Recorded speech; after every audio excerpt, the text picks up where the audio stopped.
Good evening, fellow puckheads, and welcome back to Clear the Ice, the Flyers post-game show here on the Edge of Philly Sports. Tonight, your boy Matty B with the call, and I was really happy, and I was really expecting to come on here and give one of the most rousing post-game performances of my life, because this was a hell of a game down there in Nashville. The Flyers, they outplayed them. They outplayed them for the majority of this game. Taking it to the Predators. Predators entered the game, I think, what was it, fourth or sixth in the Central, fourth overall, fourth in the Central, sixth overall in the West. Good team, a playoff perennial team, a team with some cred, a team with some firepower, and the Flyers, they not only hung with them, but they really kind of dictated the play all night. What can you say about the shots, or the block shots, to be more specific? It's a stat that I've been keeping my eye on all year. And it's a stat that when it really I had an epiphany tonight, actually, when I was looking at, 23 block shots tonight? 23. There's a couple things I want to say about 23 block shots by a team in one game. That's stuff that you don't see in the NHL anymore.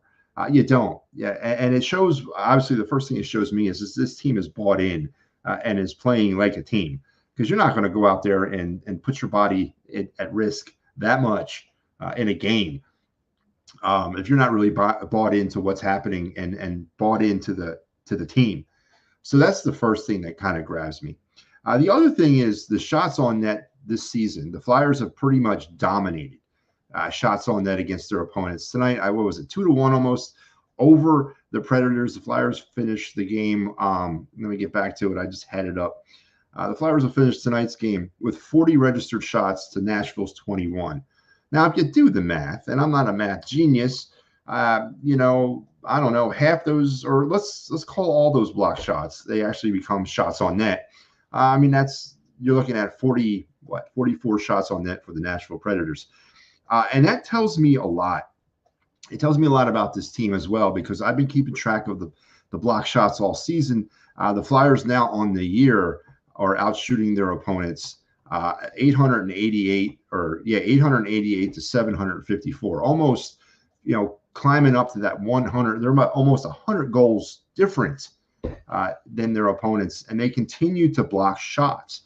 And tonight was just a beautiful thing to see. And I mentioned the game, the Flyers were not in it.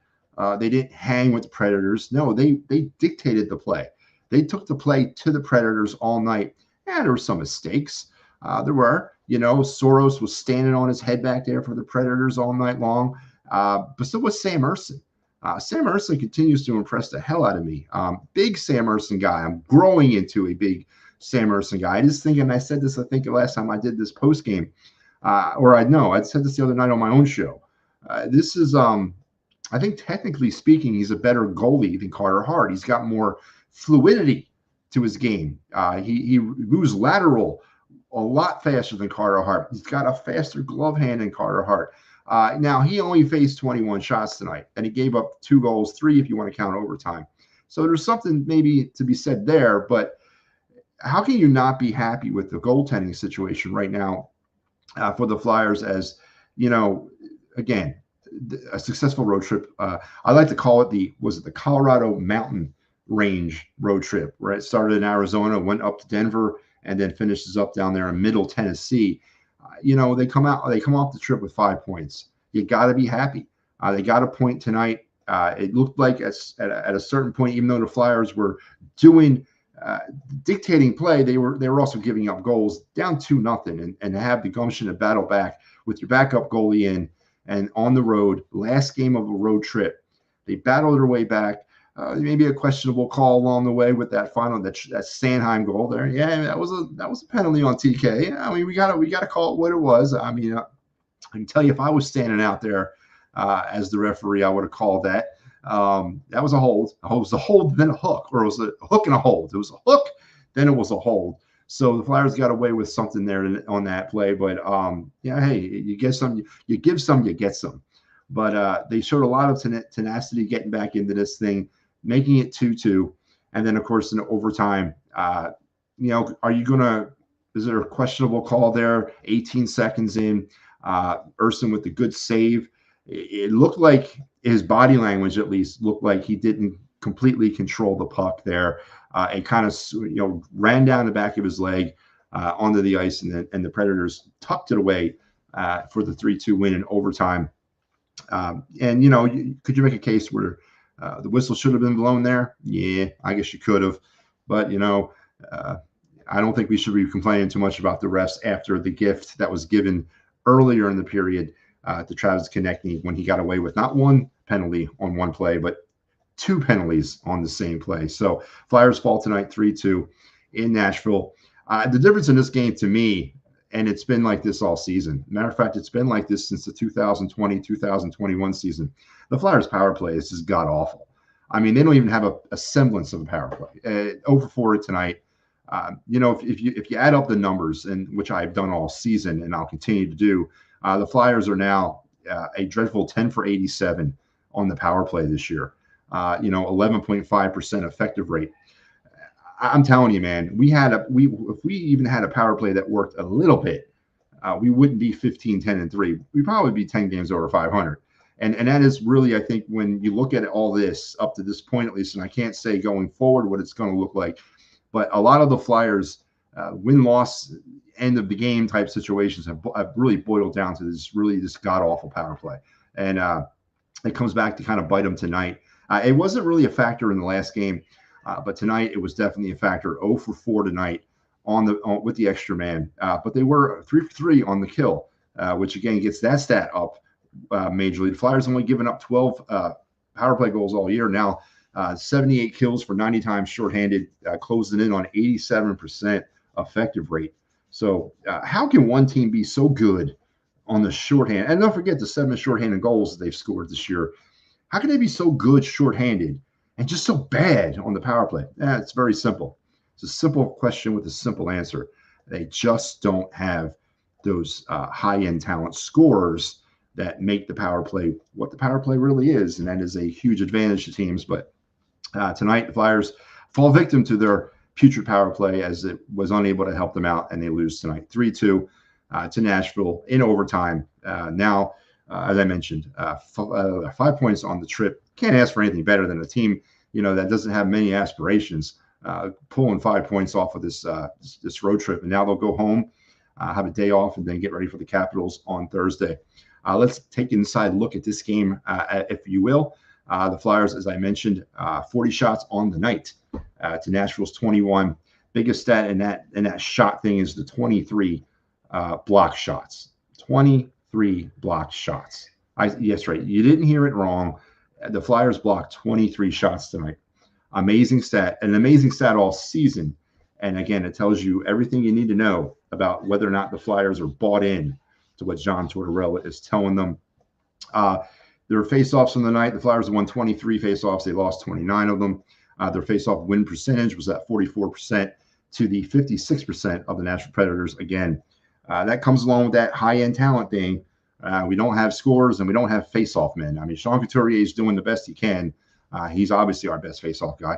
Flyers were 0 for 4 on the power play, but 3 for 3 on the penalty kill, and they gave the puck away 7 times. They took it 7 times and they gave it away 9 times. But again, 23 block shots to the 11 block shots by the Nashville Predators, and there's your difference in the game, folks. Right? There's a difference in the game of why the Flyers were able to come back from 2-0, and there's a difference in the game why the Flyers weren't able to win this game because of the 0 for 4 on the power play. So, block shots and power play, the story of the night down there in Music City for the Flyers as they fall 3-2 in overtime on the season. I went over some of these numbers again, but I'll give them again. 15-10-3 now for 33 points, 28 games, 10 for 87 on the power play, 11.5% effective rate. They've killed 90. They've been shorthanded 90 times. They've killed 78 of them. 85 goals now for the season, averaging 3 goals a game. 76 goals given up, about 2.7 shots registered for 888 for about 32 a game. Shots against, registered shots against, 754 for 26.9. Overtime record now is 2-3 at virtue of tonight's loss. 2-0 in the shootout, 7 shorthanded goals. They've given the puck away, or they've taken it away 181 times, given it away 188. And since 2021, 2022, 73 for 540 on the power play, which is a good for 13.5%. And then there you have it, folks. 3-2 Flyers lose in overtime. Let's take a quick pick around pick. Did I say pick? A quick peek around the National Hockey League on this Wednesday night. What night is this? Tuesday. Woo-hoo, yeah, baby. Games that are currently ongoing. It's 1-1 Canucks and Lightning. They're early stages of the second period. 1-1 Flames and Knights, early stages of the second period. 0-0 Panthers Kraken, early moments of the second period. End of the first, it's 2-1 Oilers over the Blackhawks. 1-0 Sharks over the Jets, end of the first. The games have gone final. It was 4-1 Hurricanes over the Senators, 7-3 Maple Leafs over the Rangers. The Penguins beat the Coyotes 4-2, and the Red Wings over the Blues 6-4. And there's your look around the National Hockey League on this Tuesday evening in December. So, real quick, as I mentioned, it's a tale of two very important stats. 0 for 4 on the power play, 23 block shots, and that is why you have what you have tonight. A team that is completely, fully bought in, but just does not have the high-end talent to really register, start rolling off these wins. This team is competitive. This team will stay in games, but you really want to see them win games like this. You would really love to see them win games like this. It was a great game, filled with a lot of stuff. I'm gonna do the goal summary here in a minute. It was just a great game, great hockey game. There was a span of about 7 minutes in the third period, but it was just end-to-end action. Now, a lot of that action was on the Flyers' end, but it was moving action. It was hitting. It was just hockey, man. It really kind of kept you in this game and kept you, centered. And it's been a long time. It really has that I've actually felt that, connected to a Flyers game. It really has, because typically by that part of the game, I'm checked out because it's like 8-2. Flyers are dead in the water. But tonight, they not only strike that. They didn't hang with Nashville. They outplayed them. They took it to them. They pressured them on every end. As I mentioned, Soros on his head, Urson to a lesser extent on his head. But the Flyers hung, and they battled, and they outplayed Nashville, and you really wanted to see them get the win tonight, but it wasn't to be. Let's take a little bit deeper look inside the scoring summary on this night. The Predators would get things rolling early. Nyquist with his fourth of the year at the 9:42 mark of the first period. 1-0 Predators, and that would be your score heading into that intermission. Into the second period at 3:05, Michael McCarron, his fourth assist by Luke Shen. That's right, Luke Shen. Cole Smith also gets the assist on that one. Then Sean Couturier at that 19:35 mark. There ain't nothing better, folks, than a late period goal. If you're the team scoring, it ain't nothing worse than giving up that late period goal. If you're the team giving up the goal. On this night, though, it was Sean Couturier from Farabee and Atkinson, which was a interesting kind of sequence of events. The Flyers had multiple odd man rushes inside the Predator zone in about a span of about 2 minutes. The first was a 2-on-1 that they couldn't capitalize on, and then Sean Couturier with a nifty, he is definitely the king of deception and the king of prolonging a play, as he really kind of made the Soros was beat. I mean, he was beat bad, but that was all because of Couturier. Again, his seventh of the season, and it would be 2-1 heading into the third period. And then Travis Konechny, again, granted a gift or not Travis Konechny, but Travis Sanheim, his fourth of the year at 6:49 was granted a gift on the Travis Konechny no call double penalty on the same play. So the Flyers were able to tie things up at 2, and then Philippe Forsberg, 18 seconds into overtime, bangs in the Ryan O'Reilly shot that Urson had, then he didn't have, and Forsberg's there to kind of pop it into the open net to give the Predators the victory tonight, 3-2. And we're going to do a segment here on the first time we're going to try this. This is going to be a new segment here on Clear the Ice. Bear with me, but it is time now for us here on the program to give you our or my three Flyers stars of the night.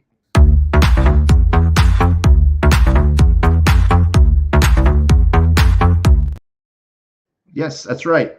We're going to take a little spin on the NHL's stars of the game, and we're going to give it to three Flyers, regardless of whether or not they deserve it. Well, they do deserve it, or whether or not they were given it in the game or not. And I'm going to start off with our third star tonight. My third Flyers star of the night.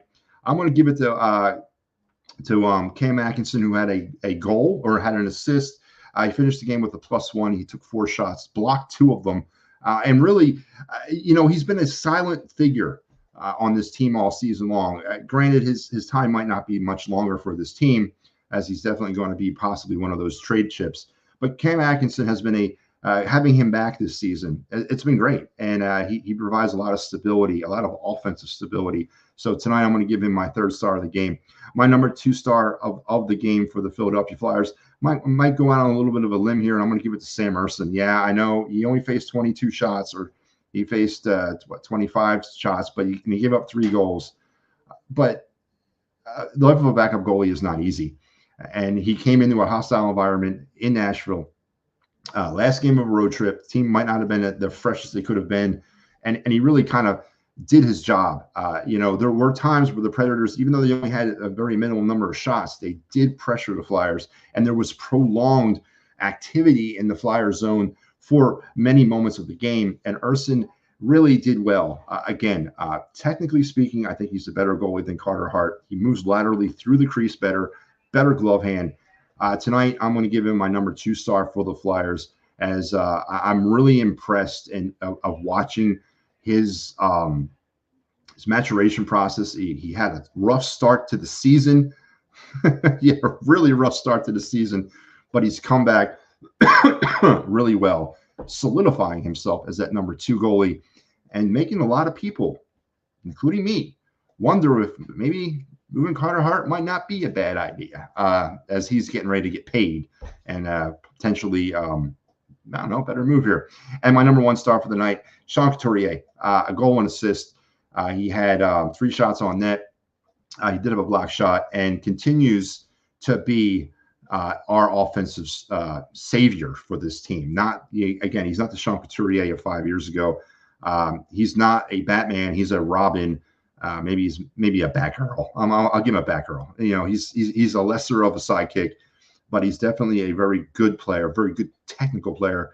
And this season, coming back from not playing for 2 seasons, continues to provide that offensive spark when needed, and that leadership spark. I'm wondering why the hell he is not wearing the C yet for this team. But Sean Couturier is my number 1 star of the game for the Flyers, as we debut our new segment here as 3 stars of the game. And that segment was brought to you by Dolan's at 24 East Sellers Ave in Ridley Park for Quizzo music, great times, memorabilia giveaways. Head on down to Dolan's and tell them that Clear the Ice sent you, and they'll take great care of you, as always. Mike says, with the spirited level of play they're currently showing, do you think they are ahead of where you expected them to be? 100%, Mike. I mean, did anybody really see this kind of coming? I was embracing the damn rebuild. I just started to accept the rebuild. Now, all of a sudden, I'm looking at a team that could possibly contend for a playoff, and now we're discussing whether or not, we should keep certain people. Before the season started, everybody was on the table for me. Now there's some players that I wouldn't say they're coming off, but there's some players that I'm definitely questioning whether or not I want to move on from them, and then definitely exciting about that. So yeah, to answer your question, 100%. They are way above or way ahead of where I thought they would be at this stage of this rebuild. They're playing their asses off. 23 block shots tonight. They have been a block-shotting team all season long, and that stat alone tells you all you need to know about how much or how little they're buying in. And they're buying in because they're giving their body to it.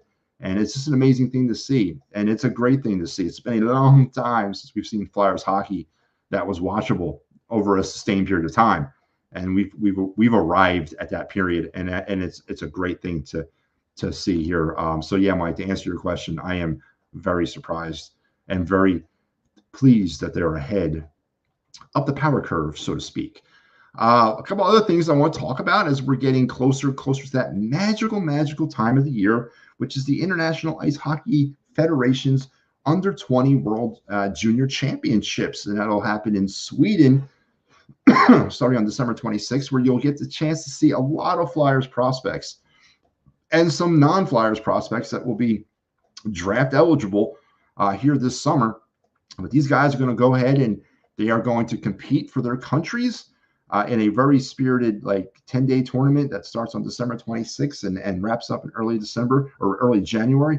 And the Flyers will be well represented around the world at this tournament. Obviously, Cutter Gauthier, our much-touted, I think a little bit overhyped left-wing center prospect from Boston College. He is currently at the U.S. national training site vying for a roster spot, but he's pretty much a lock. 17 games played so far this year for VCU, 13 goals, 10 assists, 23 points, 6 penalty minutes, and a +6. Matt V. Michkov, he will not be present at this tournament because Russia is banned from participating because of the geopolitical situation that they're dealing with. But so far for Sochi, and he's sick anyway, he's dealing with pneumonia. But so far for Sochi, 29 games played, 11 goals, 15 assists, 26 points, 18 penalty minutes. That's a little concerning, 18 penalty minutes and a -3. Sochi's not that good of a team. Denver Barkey, another one of the very talented young stable of players the Flyers have. When he does play hockey, he plays for the London Knights of the OHL.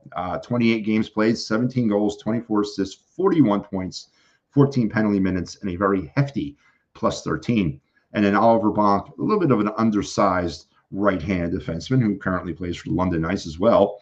28 games played, 6 goals, 24 assists, 30 points, 16 penalty minutes, and a -6, which is very concerning because London is a very good team, and Bonk plays a lot of minutes on that with that team. So I don't know what's going on when he's out there, but that is that's a little concerning for me.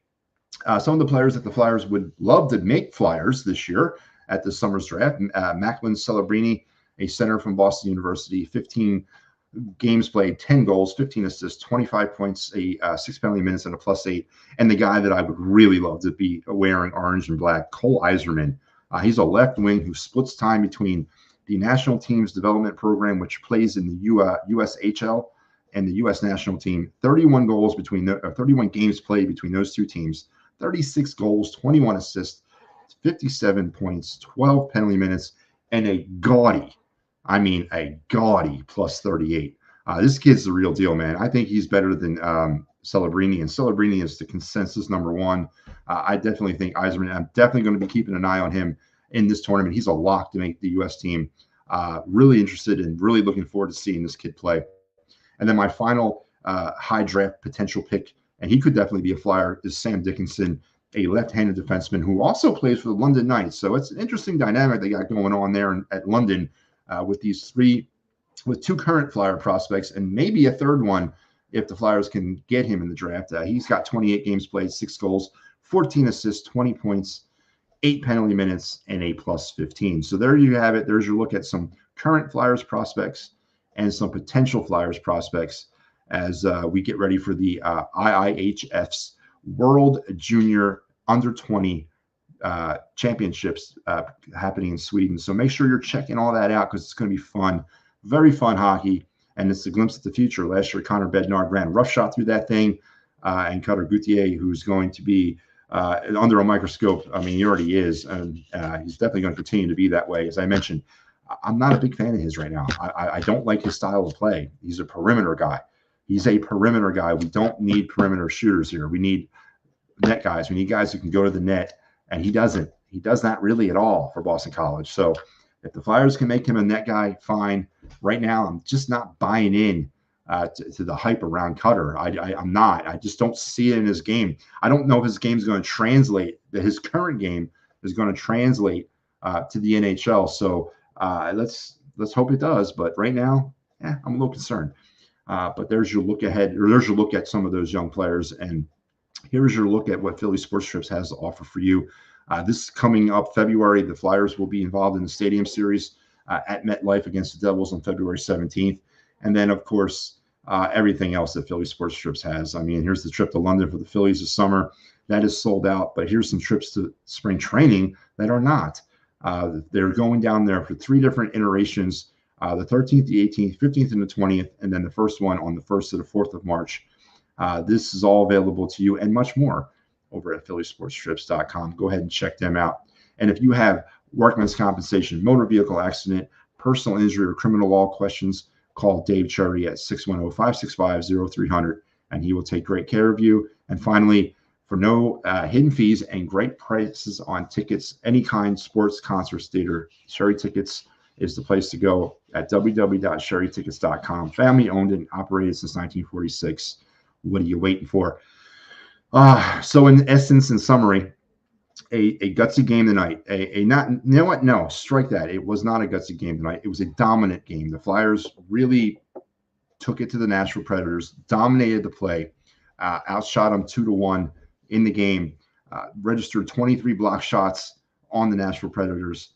Soros was on his head tonight for the Preds. You got to give him a credit. Let me give you his line because it actually deserves.